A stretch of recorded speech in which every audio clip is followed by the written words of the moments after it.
Okay. Okay, David, welcome. Thanks to have you here. It's very nice. You became world famous in the last years with your work. And what my question is, what made you wake up? What triggered it? Well, me, all good. It's a long story, which I've told in many ways.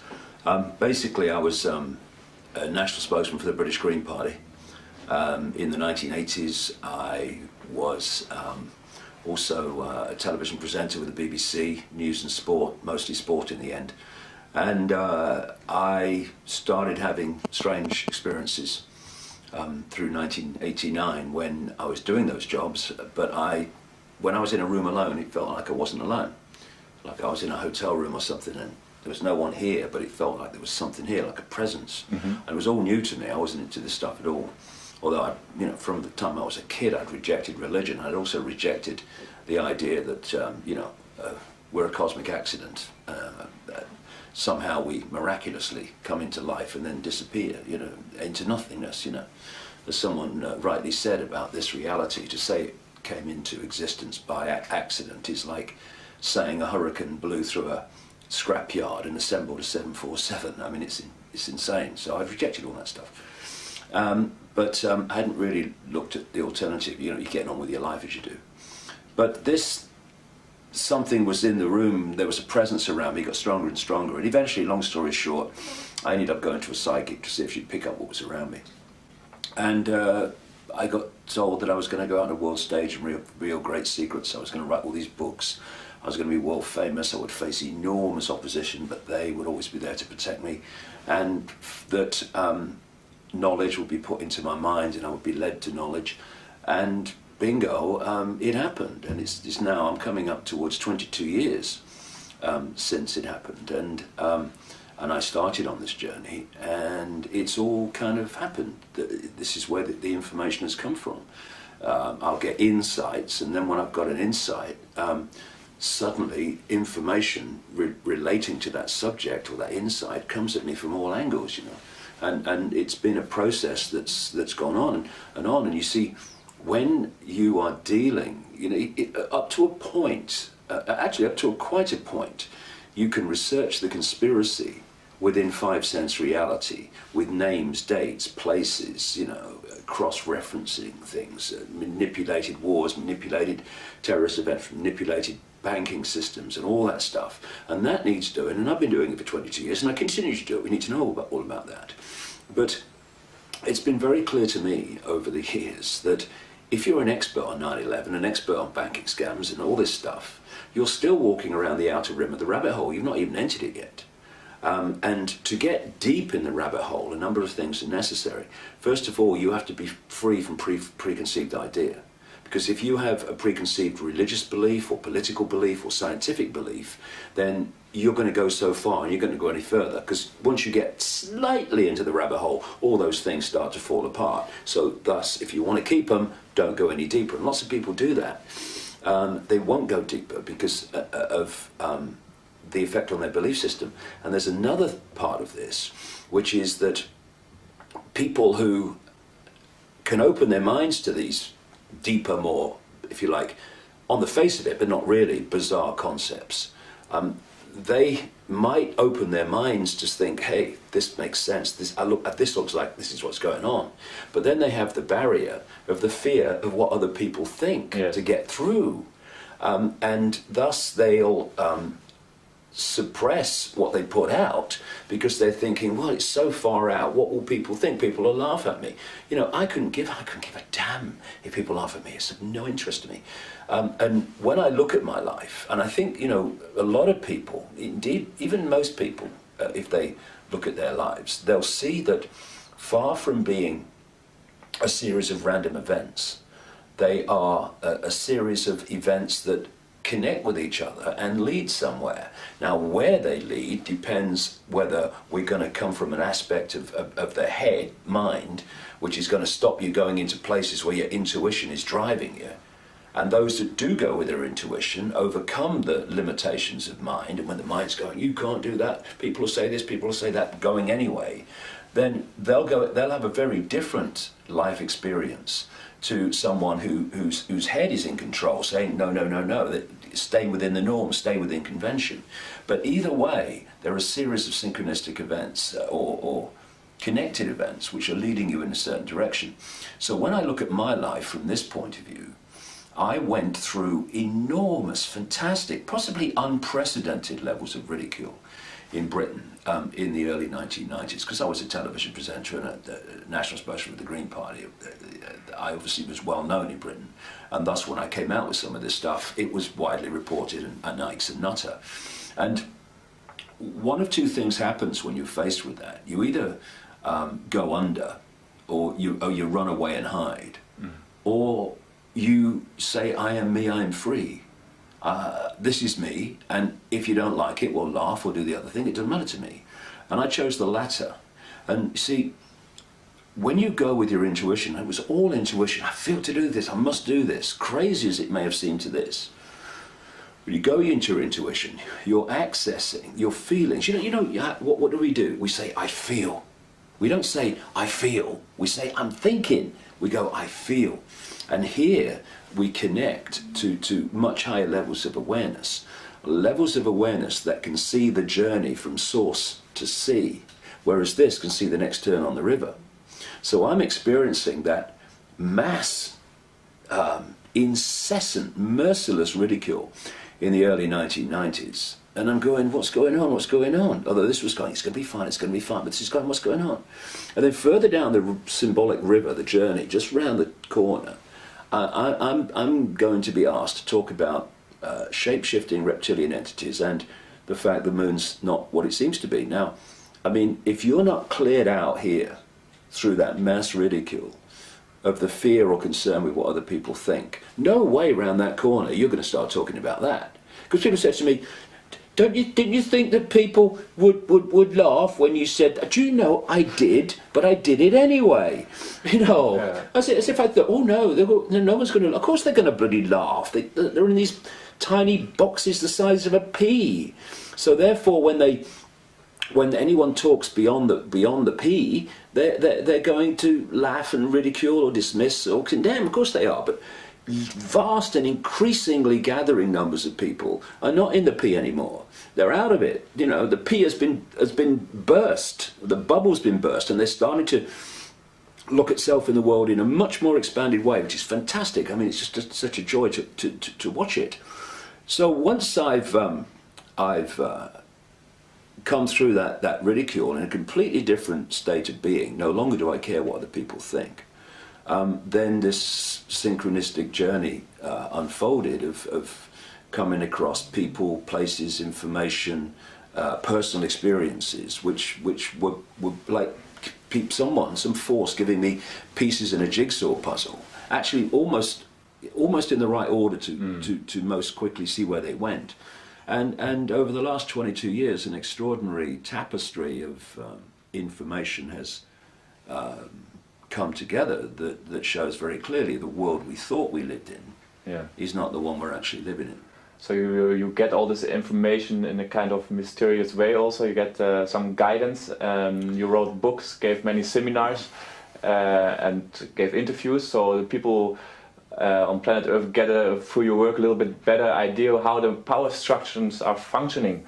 And do you see that these power structures of the Illuminati are breaking down at the moment? Well, I think what's happening now in terms of public perception, and it's one of the reasons that so many people around the world are looking at my work now, either for the first time or in a new light, is because I said years and years ago, there's going to come a point where this covert manipulation is going to break the surface. It has to, because if you're covertly manipulating to bring about a massive structural change in human society based on fierce global centralization of power, then there's a point where that has to break the surface where people can see it.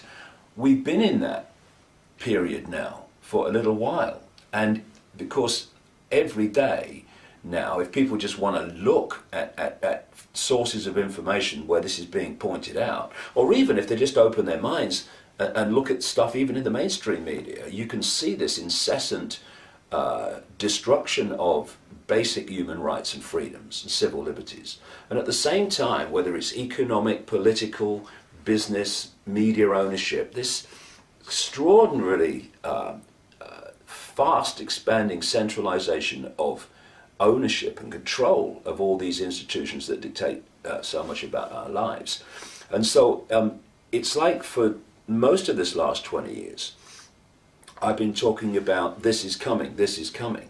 Well, actually, it's here now. And it's just a question of how deeply are we going to allow ourselves to go into it.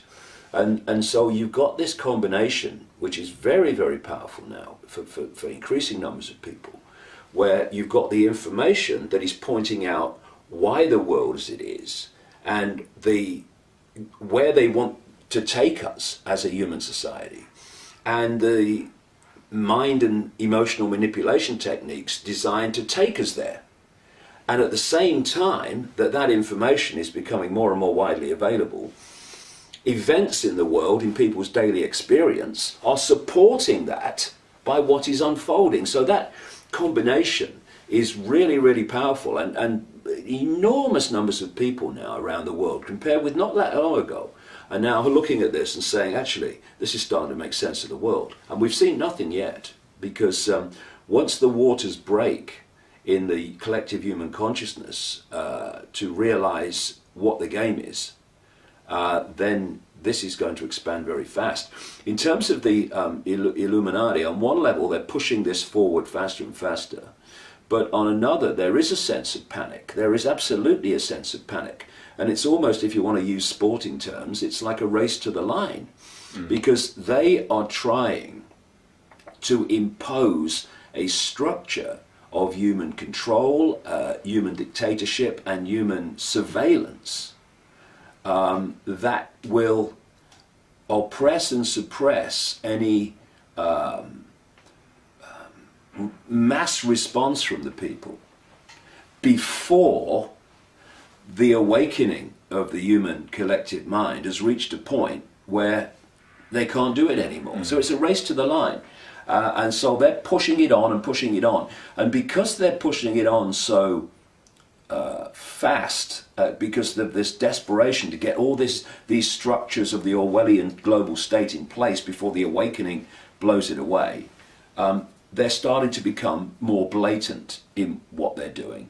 And this is only adding to the understanding of the people that actually this is going on. Look at it.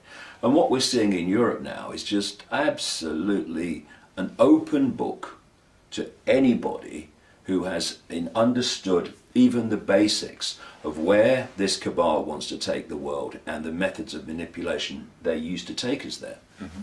What do you think the reason why the people now waking up, what we see in the Occupy movement and everywhere in the world, actually has this to do something with the financial situation worldwide, or something to do with the galactic cycle which comes to an end, which triggers us to go, which brings more higher energies, which trigger us again to see more clear? Well, I have a different view of the galactic cycles, really, which I go into in a book that's out in January called Remember Who You Are. But in terms of the Wall Street protests and their like around the world, 2 weeks ago I spoke in New York. I spent about 3 days every day at the Wall Street protests. And what I saw was a large number of very genuine people. There's a lot of manipulation of that, but there's a lot of genuine people. And also I saw a brutal, over-the-top military force in New York wearing supposedly police uniforms. And it was very much a coming together in so many ways of people awakening to the world, not awakening to it in all the detail of the game and how it's played, which is what has to happen if the protests are going to be effective in the end in turning things around, or contributing to turning things around.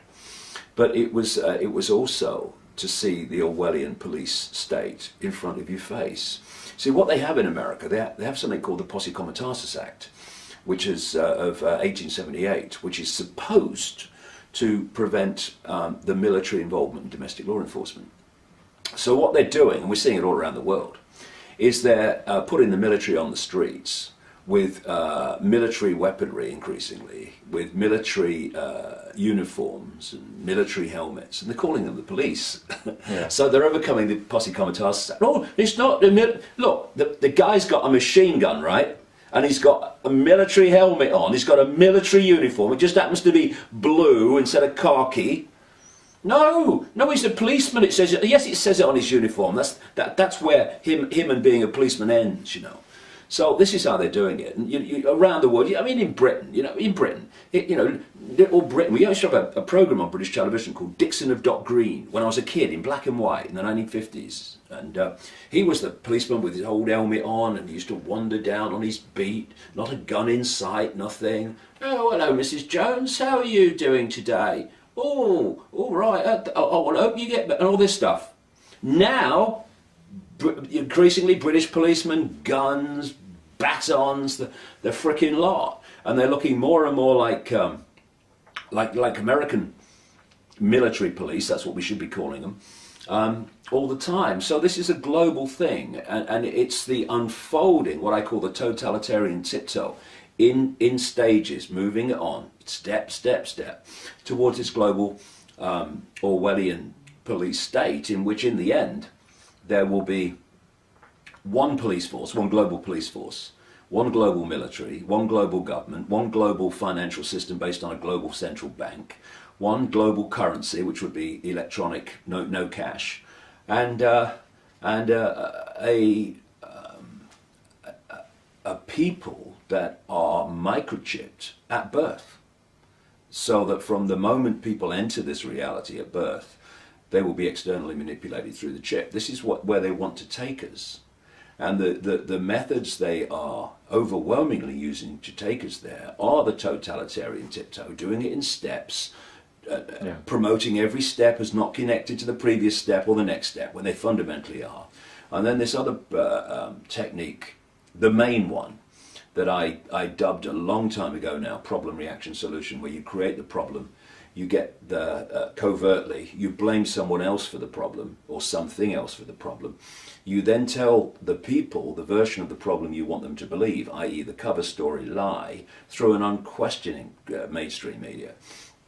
And then you want the people to react with fear, with anguish, with do something, and then you offer then openly, with changes in legislation and society, the solutions to the problems you covertly created. Mm-hmm. And what we're seeing now in Europe, as we sit here speaking, is a massively blatant problem, reaction, solution, in which they are systematically crashing the European economies so that they can offer the solution, which is what Merkel and Sarkozy are, both front people for the bloody cabal to their fingertips, which is what they call, and this guy, Jose Barroso, the president of the Commission, never seen a ballot box in terms of Europe in his blooming life. And what's his name? Herman Van Rompuy, this unelected president, another one, you know, if he saw a ballot box, he'd ask someone what it was. And these people are pushing for, they're using the words now. They were frightened before, they didn't want to frighten the children. Oh no, it's not about centralisation of power, it's about just good for Europe. Now they're using the term that they've been after all along, deep integration. Now when you think that 75% of the laws that are inflicted upon British people now start out in the Commission in Brussels, their version of the Soviet Politburo, then what does deep integration mean? Does that mean means we've got nothing we're going to decide in Britain and these other countries of Europe anymore? That's what they're talking about, this fierce centralised dictatorship. And when you look at the quotes from this man who's known as the father of Europe, or what was become the EU, this guy Jean Monnet, a Rothschild frontman. He wrote a letter to a friend the day after I was born, funny enough, 30th of April 1952. And in this letter, I'm paraphrasing, he said, we are going to bring about the superstate. This is in 1952, by stealth, in steps, by constantly centralizing power, and at each point justifying it by economic means. And they're still doing it today as we're talking. What we have is a series of problems coldly engineered to which they can offer solutions to push this agenda on of more and more centralization of power towards this single global electronic currency, world government, world central bank, world army, and all that stuff. And that's why, and for many other reasons around the world, that the world is in a constant state of lurching from crisis to crisis. If you're using this technique, as they do absolutely incessantly, of create the problem, get the reaction, do something, offer the solution, then here demands an endless supply of problems. What you don't want at stage one is harmony. Yeah. You don't want something working. You don't want people happy with the status quo. You don't want the status quo providing for people in a fair way. No, you have to, because if you go along when things are working and everything's fine and people are happy, and you say, well, we're going to change it. But what do you mean you're going to change it? Everything's fine, go away.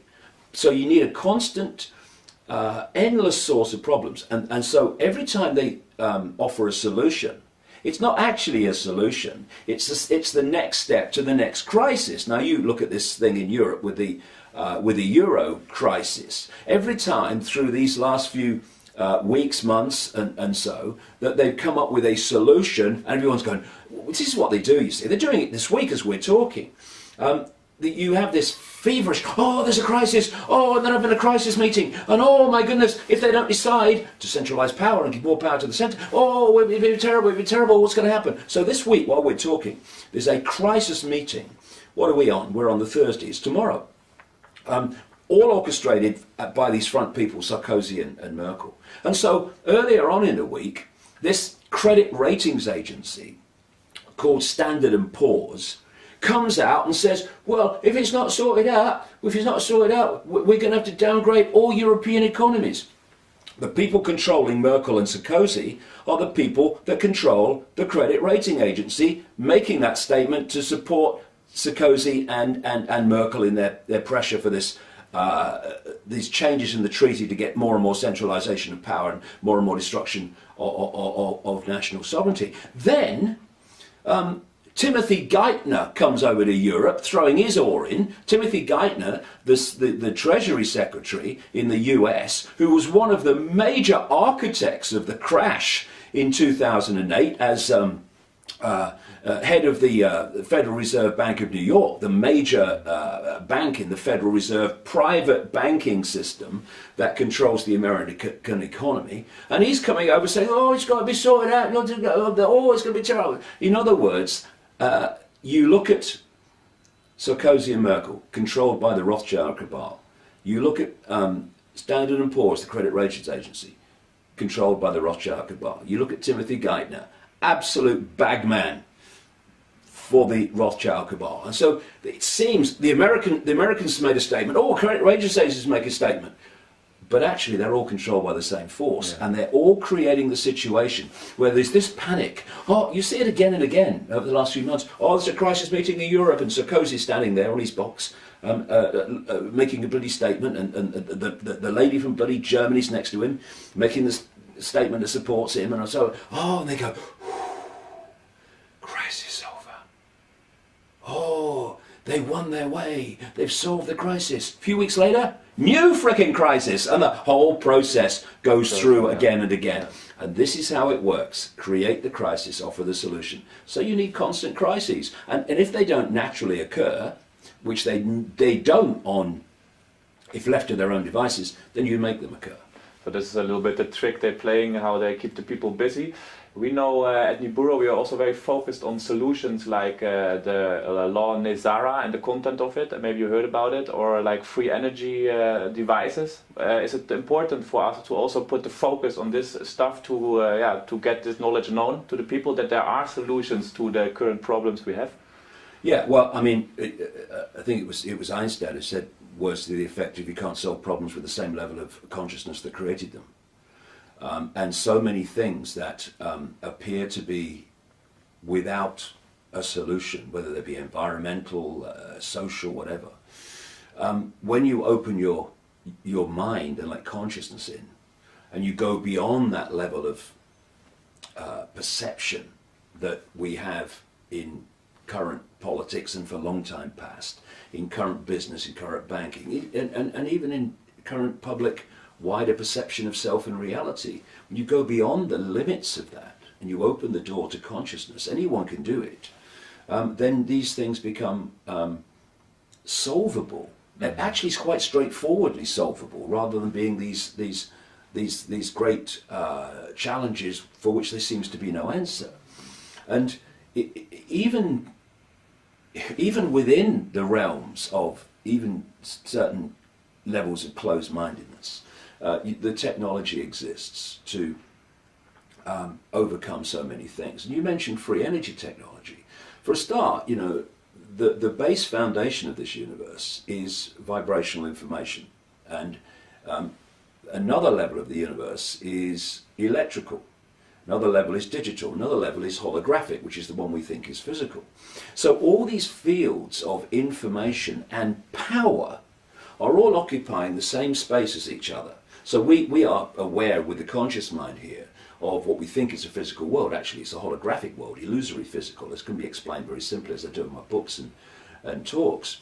But you can also access, and people like Nikola Tesla certainly did, this genius scientist of the 20th century, supposed to come from Croatia, but the Serbians claim him as well, but it doesn't matter where he came from.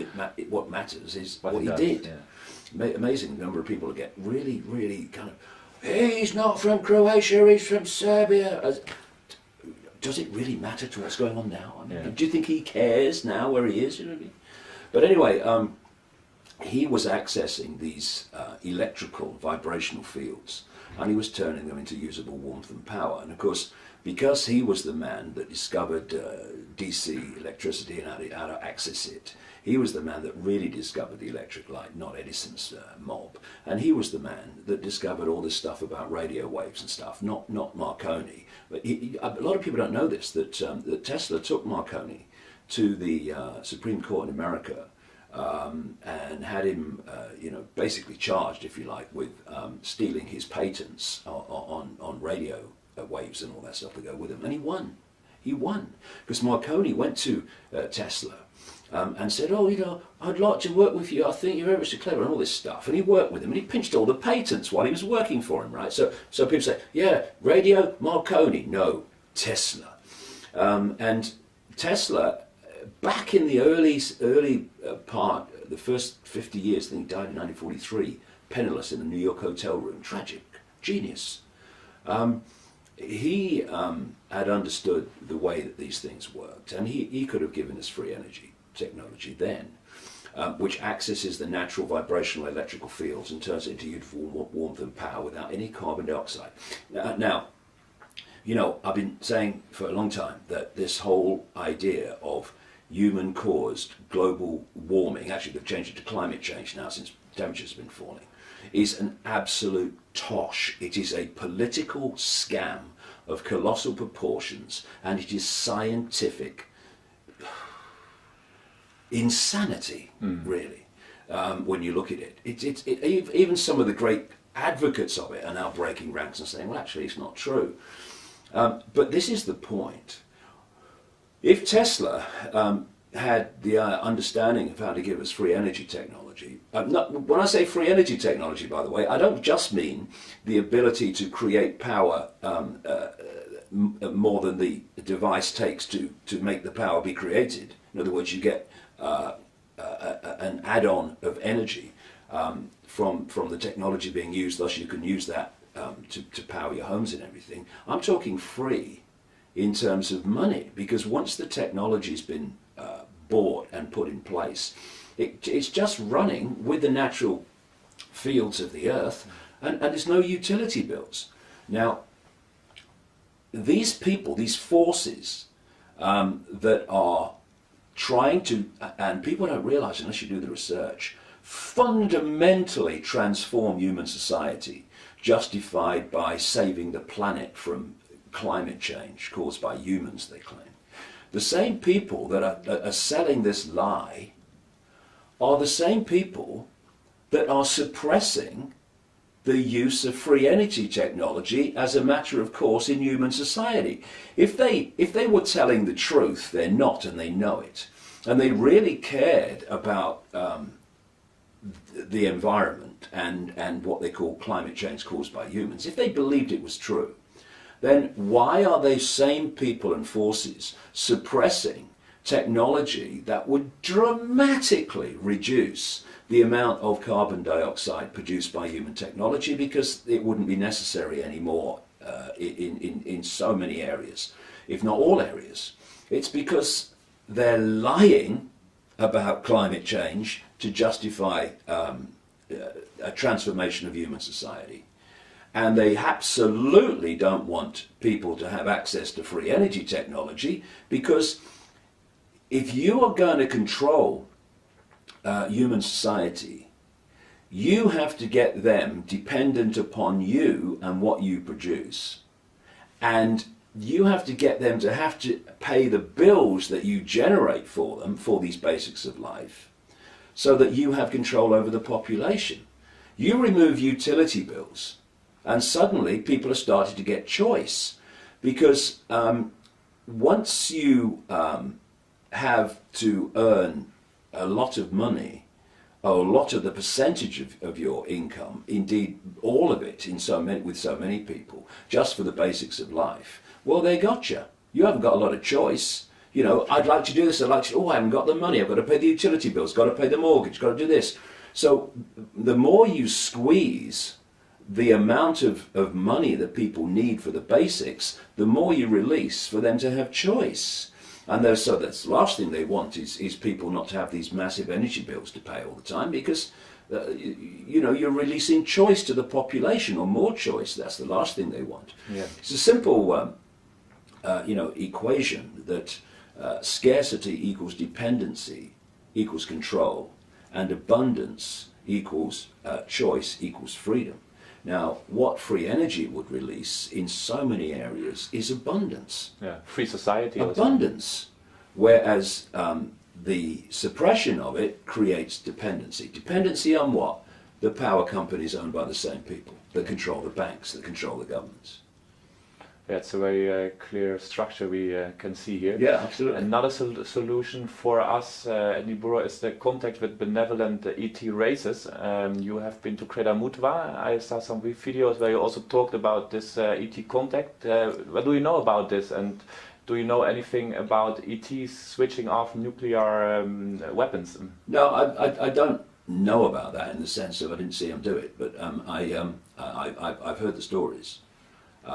Maybe some of them are true, maybe they're not. I don't like talking about things I've not researched. I think that kind of insults the audience a bit. So, but obviously, it's one of the things I do at my talks is I put a picture on the screen of just part of our galaxy, never mind the freaking universe, just part of our galaxy, and it's an explosion of lights. I mean, and you look at it and you think, so we're alone, are we? You know, what do you think? Do you think we're alone? What's the chances, do you reckon? I mean, it's insane. And not only are we seeing an explosion of lights, we're seeing an explosion of lights within a tiny, tiny frequency band called visible light, which is the only one that we can decode into what we call, you know, the world that we can see. And thus there are multiple other frequency ranges, dimensions, whatever you want to call them, of life, of worlds, of whatever term you want to use, which are sharing the same space as this one. And not only are we dealing with what people call extraterrestrials that operate within visible light, we're talking about what I call interdimensionals, which can move in and out of visible light. And of course, when they enter visible light, which as the frequency range that we're decoding into this world, they appear out of nowhere. And then when they leave visible light, they, to the observer, disappear into nowhere. And again, if you don't look at how reality works, even in its basic form, and of course mainstream science is funded not to do that, then things like, oh, I saw this extraterrestrial appeared out of nowhere, I saw this UFO and it just disappeared in front of my eyes. If you don't realise that what I've just described, you go, God, he's been on the pop again. You know, are you taking them pills again? Because this is an important point, this. If you can suppress, by suppressing scientific information of the wider scientific information beyond mainstream science, and you can suppress people's perception of what's possible, that's a massive, massive tool in your armory of suppressing humanity in general. Because when someone comes along, and this is the sense of the possible. Why? Because that's what they was told in the education system, that's what they were told by science, that's what they're told by their peers who've gone through the same production line of programming. You know, that's what the media says. So when someone comes along and says, actually this is happening, that's not possible, that's impossible, you're mad. No, it's not possible from your perception of the possible, but it's still possible. One of the analogies I use is, imagine back in the Stone Age, someone's knocking rocks together, and someone comes up, Aga, however they used to speak, and says, you see that big light in the sky, the moon, you can fly there. You're mad. He's been on the mammoth juice again. Yeah. And yet, although he's still knocking rocks together, clearly it is possible, they couldn't do it, to fly to the moon. Now, not necessarily with the technology we're told, by the way. In fact, probably not. But the thing is that if you take that analogy, we think we're at the cutting edge of human evolution, thanks to you know, this whole survival of the fittest and all this nonsense that was sold to keep us in ignorance, the old Darwin stuff. But if you even look at where we are now technologically, compared with what other expressions of life, what we call extraterrestrials or interdimensionals, can do, we are still knocking rocks together. Yeah, and thus, you know, when people like me come along and say this is happening and this is this and this is that, if people come from the perspective of what humans can do is the cutting edge of what can be done, then they'll just dismiss it. But if you can open your mind and realize that we are, to repeat the phrase, compared with what is possible, knocking rocks together, then you can start to see that there are things going on around us, there are things going on in our daily experience that are light years technologically beyond where we are. And if we don't open our minds to that, then we'll never grasp the scale of the situation that we're facing. But there are, in my view, and I've been writing this for a long time, there are what I call interdimensionals, particularly, that are manipulating human society, that are using hybrid bloodlines within visible light human society to manipulate society on their behalf. But there are, as there are, in everywhere you want to travel in this great infinity, there are also benevolent non-humans that are fundamentally supporting and working towards this awakening of the human mind from its prison cell, to allow us to awaken to the true magnitude of who we are. Because it's not that we are what we think we are. That is suppressed humanity. That is software humanity. Real humanity, open to consciousness, is breathtaking in its potential, in its genius, in its ability to manifest its own reality. And so, you know, when I look back to when this started for me, nearly 22 years ago, and what the psychic told me was all those things I mentioned earlier. And they've happened. They've either happened or they are happening, because what came through that psychic, she said that they are asking me to tell you this. And it was that, this is 1990, March 1990, that a great awakening is coming, basically. Humanity is going to awaken from its, in effect, comatose state, like it's been in a hypnotic trance, actually literally when you get deeper into it. And that all that had been hidden would be brought to the surface in this period. And that people would awaken to their true self. There would be, not in religious terms, but there would be a, quote, spiritual awakening. Now, when you look over this period of 22 years, and you look now, I mean, I remember not a terrific number of years ago, when it was like banging your head against that wall, but not anymore. Instead of a few coming, they're coming their thousands all over the world. I'm now in Amsterdam as we speak, and it's at the end of what you might call a world tour. It sounds grand, but I guess that's what it is, really, a speaking tour, which has taken me to America twice, to Germany, to Rome, to Sweden, to Denmark, all over Australia, about 6 events, New Zealand, back to America in Cleveland and New York, then to into Europe with Croatia in Zagreb last week, and now here this week. And everywhere you go, boom, minds are flying open, and it's an exponential curve. So while we're having all this stuff thrown at us, something else is going on as well. And so what I'm saying here is that what I was told 22 years ago was going to, it's happening. It's demonstrably happening all over the world. And then you look at the other angle that I was told. And again, as with the awakening 22 years ago, when I was told this, there was no sign of it, really, at all.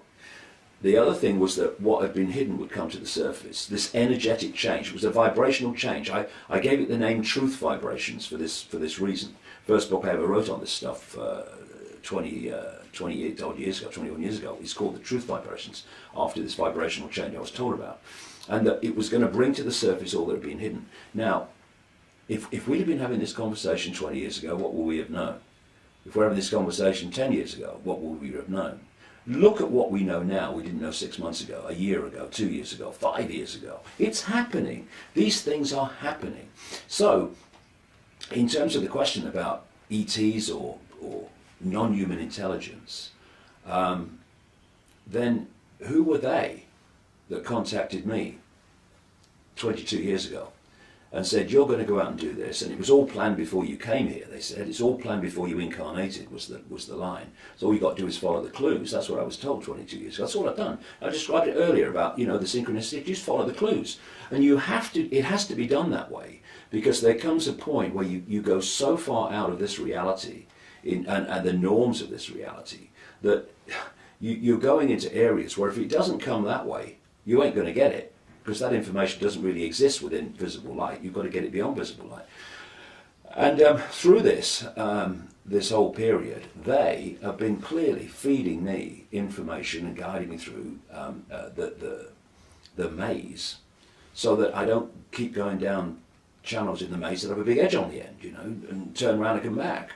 So who are they? Whoever they are, whoever this awareness is working towards the emancipation, mentally, emotionally, and spiritually, of humanity. Now, in some ways it will take the form of extraterrestrials, as we call them, in some kind of what we call physical form, holographic form. In other ways it will take the form of interdimensional entities, and eventually it's going out into the realms of no form, pure consciousness. So, I'll be honest, if bringing this whole edifice of power and all that goes, that underpins it in the unseen, was down to humans in bodies working within holographic 5 sense visible light reality, well, I'm going to have a cup of tea, and then I'm going to decide what I'm going to do with the rest of my life, because we're wasting our freaking time, right?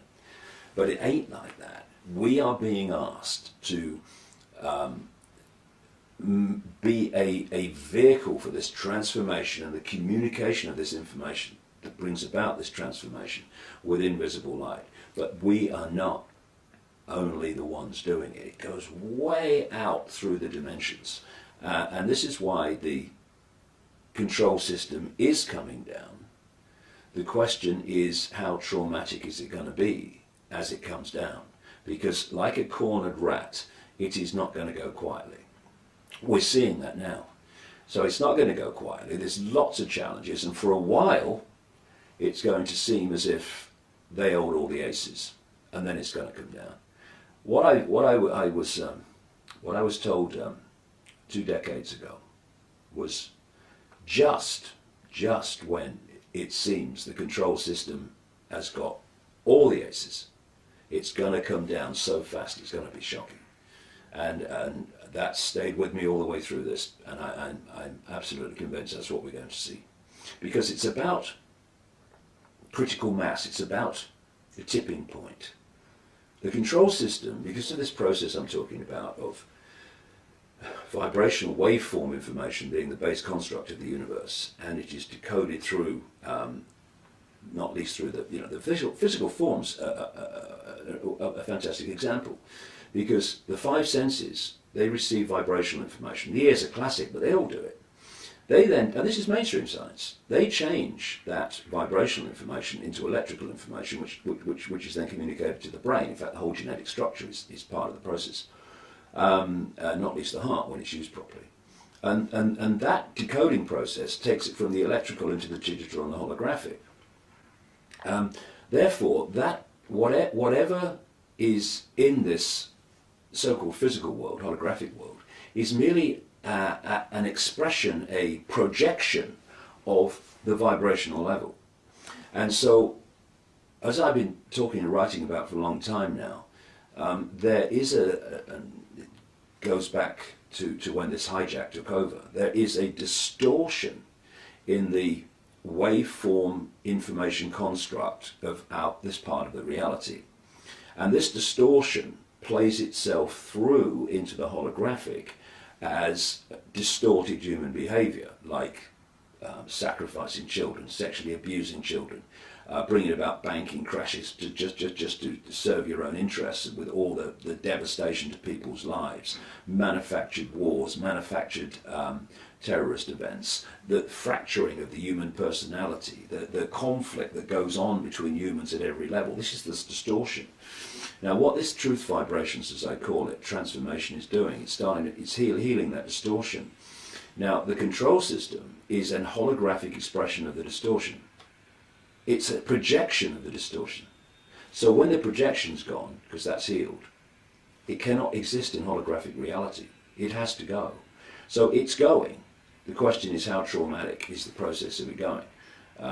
But going it is. And so fast, because there comes a point where the waveform information foundation of the control system passes a point where it's no longer able to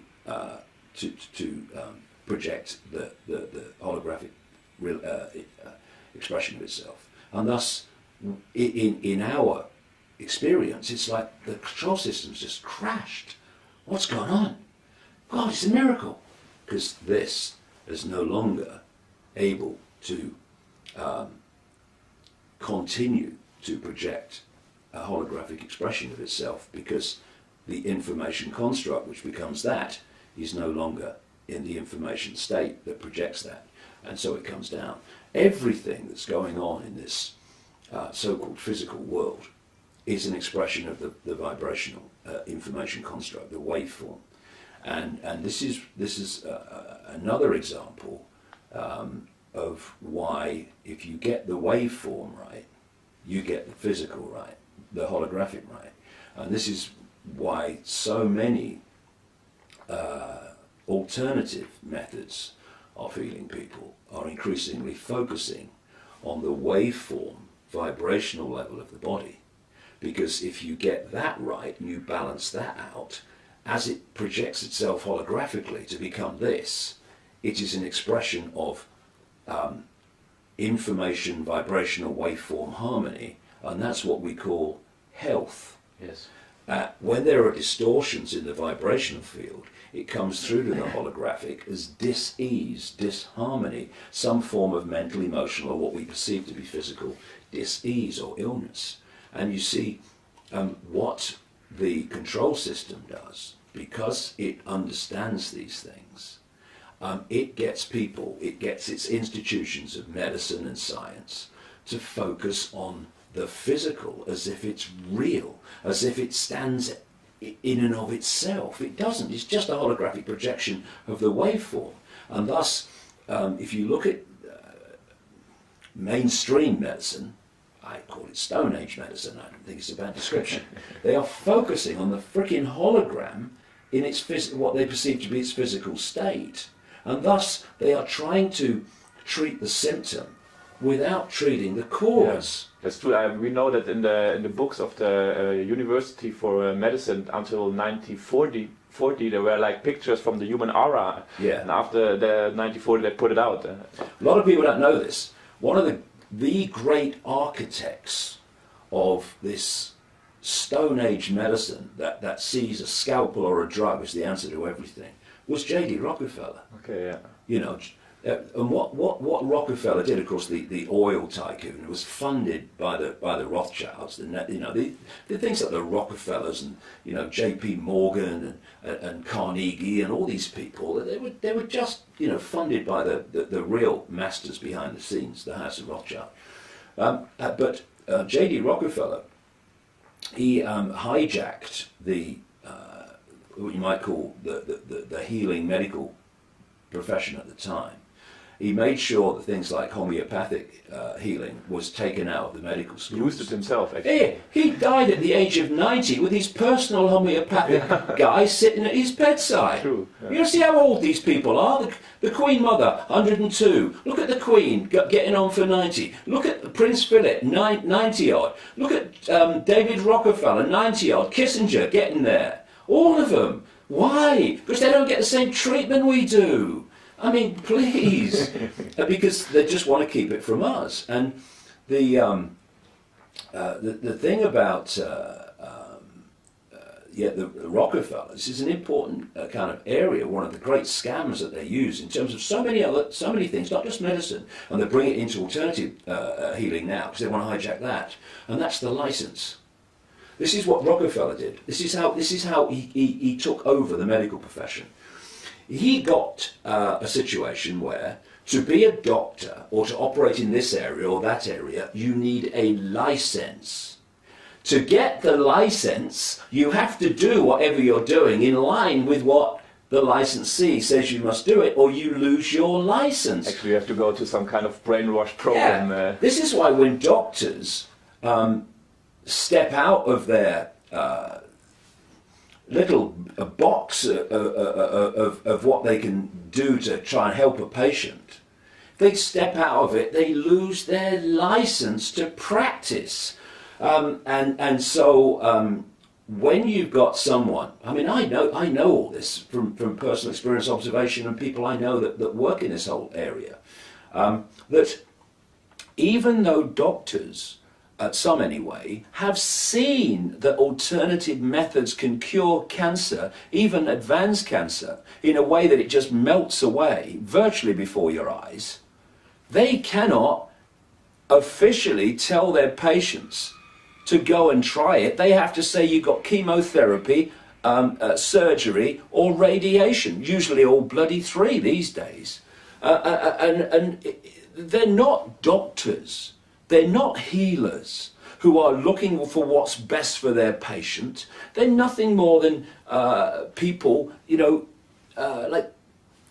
like terminals on a computer program, just spewing out the same parroted information that's dictated from the centre. And this is why so many people in recent decades, vast numbers of people, are rejecting so-called mainstream medicine and going for alternatives. I mean, and I've seen people cured of late advanced cancers by alternative methods. And you look, and then I see in the paper, so-and-so's got cancer, some famous person, or maybe it's just a person who's not famous, and they've got cancer. And you think, this could help you. But they're not getting access to that knowledge. And even if you try to tell them, they're so welded to doctor knows best that they'll go to their grave when they don't need to, following these ignorant people who know what? They know about the body, they think, and how it works. Thanks to what? Thanks to medical schools. Medical schools that have told them how the body works. Medical schools funded, influenced and manipulated by the pharmaceutical cartel that has a massive financial interest, though it's more than financial, why this is done, in the scalpel and the drug. Okay, we'll sell them more chemotherapy and all this stuff, and it kills them. But it doesn't matter, because someone else will be along in a minute with the same disease and we'll do it the same again. Yeah. It's a tragedy. And when you think about the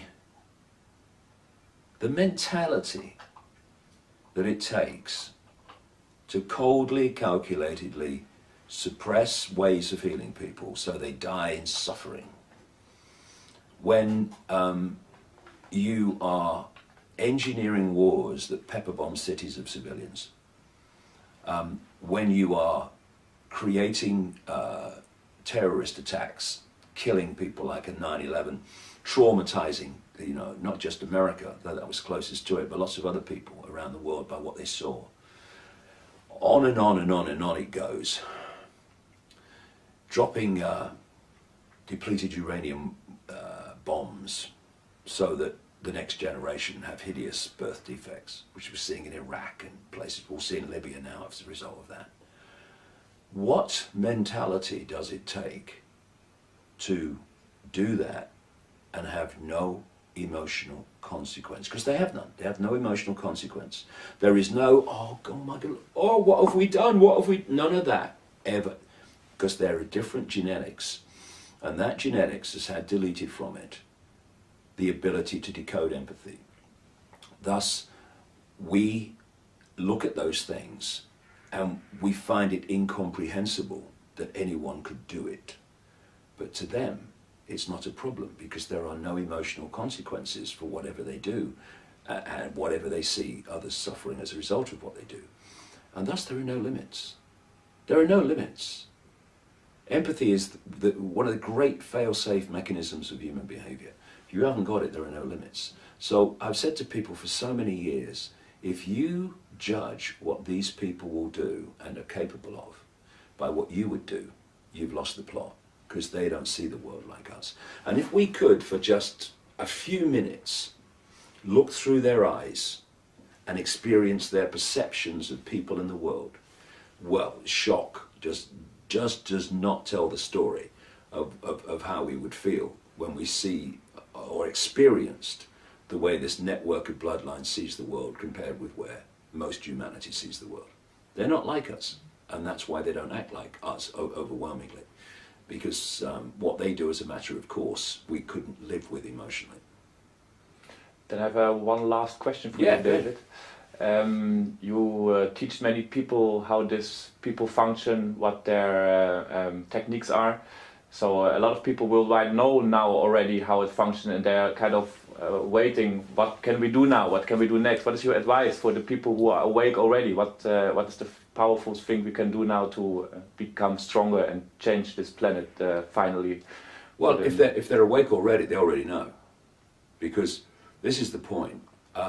Becoming awakened is to start saying, what can I do about it? And then finding the answer within yourself.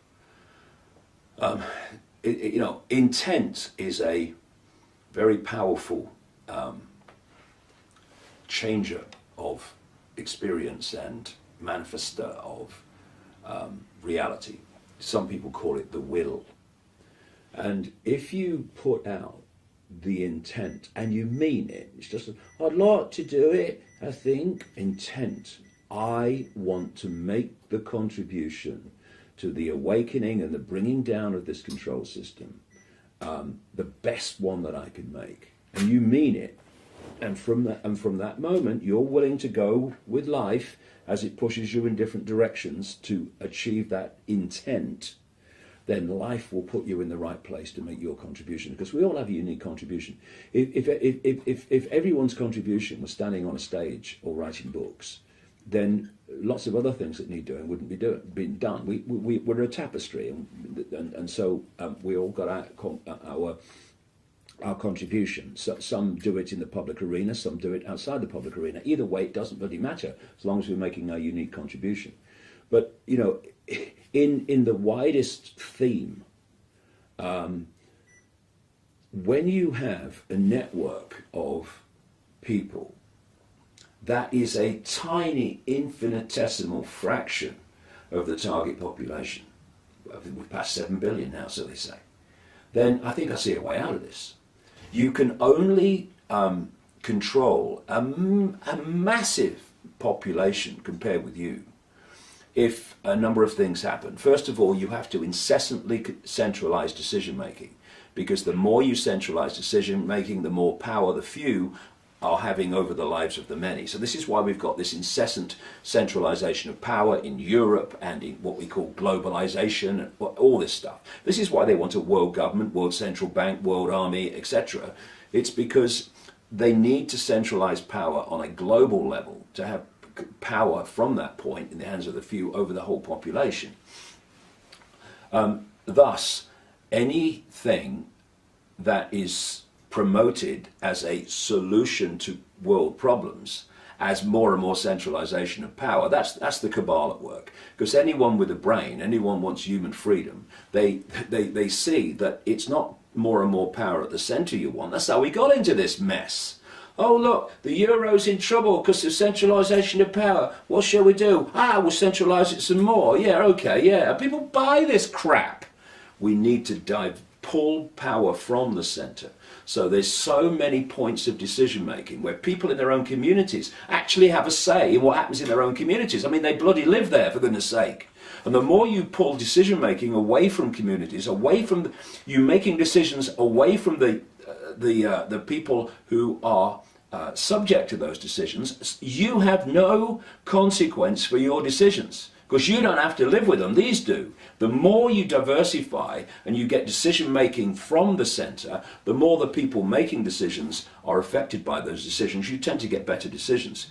And instead of being some dark suit in bloody Brussels that you never meet and can't get close to, the guy lives in the next street. I mean, okay, what's going on, mate? What are you doing? You know, this is where we need to go, away from the center and not further towards the center. But the other point about all this is that because you're talking about a very, very few compared with the target population, they have to divide and rule the target population. So that we are so fighting with each other that we don't realize that the strings attached to all of us are being held by the same hands. So a key thing, if we want to use this immense power we have of numbers, then we need to put these fault lines aside. I don't care. I'm not into religion at all, in any way, shape, or form. But if somebody wants to follow a religion, be my guest, so long as you don't impose it on anyone else. That's fine. I have no problem. Do what you like. You're this colour. You're that. It's just a vehicle to experience reality. It doesn't matter what colour it is. Sky blue, bloody pink. I mean, so what? It doesn't matter. It's a vehicle. You know, if you had two spacemen on the moon arguing about the fact that one's superior to the other because he's got a different coloured spacesuit and it was made in a different bloody corporation or something. I mean, you know, you go, Houston, we've got a problem. These two idiots are arguing about this. This is what racism is. Racism is the ultimate ignorance of reality and the nature of, you know, infinite life. So we put down the racist bloody thing. We put down the religious fault line, the racist fault line, the culture fault line, the income bracket fault line. And we realize that this is not a conspiracy to enslave Muslim people and or Jewish people or Dutch people, but to enslave all of us. So we've got to start coming together. Because if we don't, we can have a great conversation in our symbolic and literal prison cell when this is all through, they get what they want, or we can sit there for the rest of our lives having arguments in the prison cell about who's got the best religion and which race is superior to another one. You know, we can do it forever, sitting there. I mean, do we want that? No. So let's put the fault lines down now and come together, for goodness sake, into adulthood. It's because we've been children that we got into this mess. And the other thing about coming together and numbers is the system of control can only control the target population so vast with the acquiescence of the target population. Thus, we stop cooperating with our own enslavement. You know, I've said this time and time again. Someone comes out of the White House or Downing Street and says, we've had a discussion and this is what's going to happen. If enough of the population say we ain't doing it, they have no power. No, honestly, I said it's going to happen. We ain't doing it. Oh, what do we do now? Nothing we can do, mate. I should go back in the house. Right? Because they can't do it if enough of us won't acquiesce with it. And that's what we need. They're not really frightened about protests. They're not frightened about protests at all, really.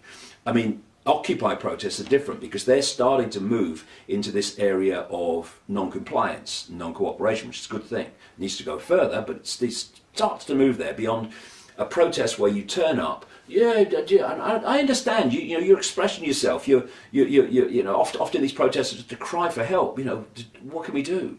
But if you just protest and then you go home and business as usual, nothing changes. You know, we've had protests, 500,000 and more in London over the invasion of Iraq. They invaded Iraq, and massive student protests over this appalling increase in tuition fees that are just there to get young people in debt for the rest of their life to the banks, so they pay for their own programming, ironically. Thousands of people protested in London about that. They increased the fees anyway. So protest in and of itself is not going to change anything. Non-cooperation is what's going to change things. And the other thing that we need to start looking at, and those people themselves need to start looking at, are those that work within the system but aren't architects of the system. People in uniform. See, when there's so few of you and the target population is so large, you have to recruit from the target population to run your system. This is where the people in uniform come from overwhelmingly. This is where the dark suit administrators come from overwhelmingly. Not on the level of Barroso. He knows exactly what he's doing, you know. I mean, Barroso, don't start me off. So if we don't cooperate, not even everybody, not even half the human population, but a significant, vast number refuse to cooperate, the system can't cope. It cannot function. And if people start to break away from the dark suit professions and the uniform professions, or at least if they stay within them, refuse to impose Orwellian laws upon the people. It's happening. One or two police here and there in America, they're saying to people, to the authorities, we're not doing that. It's not necessary to treat people like this. So there are some people like that. And as they realise, these dark suits and uniforms, that the world they're bringing in, administering and policing into existence, is actually the world, and bloody then some, because where we've got now in the end, it's just where they've got so far, where they want to go, would make George Orwell wince. They need to realise that the world they're enforcing and administering into existence is the one their children and grandchildren are going to live in.